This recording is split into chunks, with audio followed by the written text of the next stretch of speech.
تو حضرت لقمان حکیم کی یہ نصیحتیں جو انہوں نے اپنے بیٹے سے فرمائی ہیں، ان نصیحتوں کا تذکرہ، اور سب سے زیادہ میں مخاطب اپنے ان نوجوان بھائیوں کو کرتا ہوں کہ حضرت لقمان حکیم کی یہ نصیحتیں خود بھی سنیں، اپنے دل میں بٹھائیں اور اپنے نوجوان دوستوں تک پہنچائیں، اور جو بزرگ سن رہے ہیں وہ اپنی اولاد کی تربیت اس نہج پہ کرے جس طرح سے حضرت لقمان حکیم نے نصیحتیں فرمائی۔ یا بنیا، بیٹے کو مخاطب کرو پیار سے، بیٹی کو مخاطب کرو پیار سے، یعنی تمہارے انداز سے، تمہارے طریقے سے جھلک نظر آنی چاہیے کہ تم اس کے خیر خواہ ہو اور اس کو محبت کے انداز میں نصیحت کر رہے ہیں۔ یا بنی لا تشرک باللہ، اے میرے پیارے سے بیٹے، پہلی نصیحت یہ ہے لا تشرک باللہ، اللہ کے ساتھ کسی کو شریک مت ٹھہرانا، ان الشرک لظلم عظیم،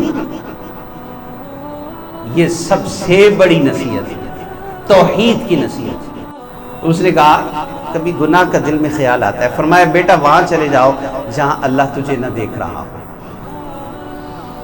وہاں جا کے گناہ کر لو جہاں اللہ تجھے نہ دیکھ رہا، اور ساتھ ہی فرمایا ان تک مثقال حبۃ من خردل فتکن فی صخرہ او فی السماوات او فی الارض یاتی بہ اللہ، اتنی بڑی اتنی چھوٹی برائی، مثقال حبۃ من خردل، خردل سب سے چھوٹی چونٹی کو بھی کہتے ہیں اور رائی کے دانے کو بھی کہتے ہیں، اور ایک کمرے کے اندر ایک سوراخ ہو اور اس کے اندر سے دھوپ اندر کی طرف آ رہی ہو تو دھوپ کی اس روشنی میں بعض ذرات اڑتے ہوئے محسوس ہوتے ہیں جو عموماً دکھائی نہیں دیتے، قرآن کی زبان میں اسے بھی خردل کہا گیا ہے۔ فرمایا اتنی بھی حقیر اگر برائی ہو اور تو آسمانوں پہ چلا جائے کرنے کے لیے، یا زمین کی تہوں میں گھس جائے، یا ایسی چٹان میں گھس جائے جس کا نہ کوئی دروازہ ہو، نہ کھڑکی ہو، نہ رستہ ہو، وہاں جا کر بھی اگر تو ایسی برائی کرے تو پھر بھی تو اللہ کی نگاہوں سے اوجھل نہیں ہے اور اللہ تجھے دیکھ رہا ہے۔ مطلب یہ کہ اپنے دل میں خدا کا خوف پیدا کر۔ ان اللہ لطیف خبیر، اللہ تعالیٰ بڑے ہی لطیف، بڑے ہی باریک بین اور بڑے ہی باخبر ہیں، ان کی نگاہ سے کوئی چیز بھی اوجھل نہیں۔ اور نصیحت فرمائے یا بنیا، اے میرے چھوٹے سے بیٹے، انداز نہیں تبدیل ہو رہا، انداز وہی رہ رہا ہے، محبت کا انداز۔ اقیم الصلاۃ، نماز قائم کرو، وامر بالمعروف وانہی عن المنکر، نماز قائم کرتے رہو، نماز پر استقامت اختیار کرو۔ ایک باپ اپنے بیٹے کو سب سے پہلے اپنے عمل سے ترغیب دے کہ وہ خود بھی نماز کا پابند بنے تو اولاد بھی نماز کی پابند ہو جائے۔ پھر اگر کوئی دیکھے نصیحت کی ضرورت تو نماز قائم کرنے کی نصیحت فرمائے۔ اللہ اکبر، فرمایا اقیم الصلاۃ، نماز قائم کر، وامر بالمعروف وانہی عن المنکر، اور اچھائی کا حکم کر اور برائی سے روک۔ بیٹے کو کہتے ہیں اچھائی کا حکم کر۔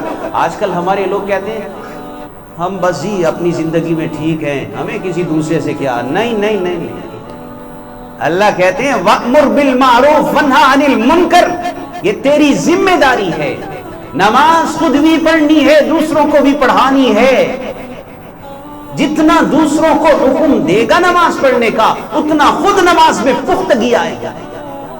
اگر دوسروں کو حکم دینا چھوڑ دے گا اپنی نماز میں بھی سستی آ جائے گی۔ یہ حکم دینا، امر بالمعروف اور نہی عن المنکر، یہ ایک ایسا امر ہے کہ اس کی وجہ سے صاحب ایمان کا ایمان تازہ رہتا ہے۔ حضرت تھانوی رحمۃ اللہ نے لکھا ہے جس دن میں دیکھوں کہ میرے اندر کمی آ رہی ہے کسی عمل میں، میں اس پر بیان کرتا ہوں، اللہ تعالیٰ اس کی برکت سے میرے اندر اس عمل کو پختہ فرما دیتے ہیں۔ تو ہم دوسروں کے فائدے کے لیے زندہ کیے گئے ہیں، ہمیں بھیجا گیا ہے۔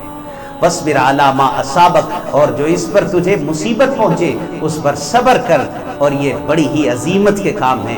اور اپنا گال لوگوں کے سامنے پھلا کے مت رکھ، تکبر نہ کر لوگوں کے سامنے۔ گال پھلانا اس کا مطلب یہ ہے تکبر کا اظہار کرنا۔ اور زمین میں اکڑ کے مت چل، تو پہاڑ جتنا اونچا بھی نہیں ہو سکتا، تو زمین کو پھاڑ بھی نہیں سکتا۔ اللہ تعالیٰ ان شیخیاں بکھیرنے والے اور تکبر کرنے والوں کو پسند نہیں فرماتے۔ اور اپنی چال میں میانہ روی اختیار کر اور آہستہ انداز سے بات کیا کر۔ اونچی آواز سے بات کرنا اچھا ہوتا تو سب سے اونچی آواز تو گدھے کی آواز ہے، جس کو سننے کو بھی جی نہیں چاہتا، سب سے بندی آواز اس کی آواز ہے۔ تو اچھے انداز سے اعتدال کے ساتھ میانہ روی کے ساتھ زندگی گزارو، یہ حضرت لقمان حکیم کی نصیحتیں تھیں۔ اللہ تعالیٰ ان تمام نصیحتوں پر ہم سب کو عمل کی توفیق عطا فرمائے۔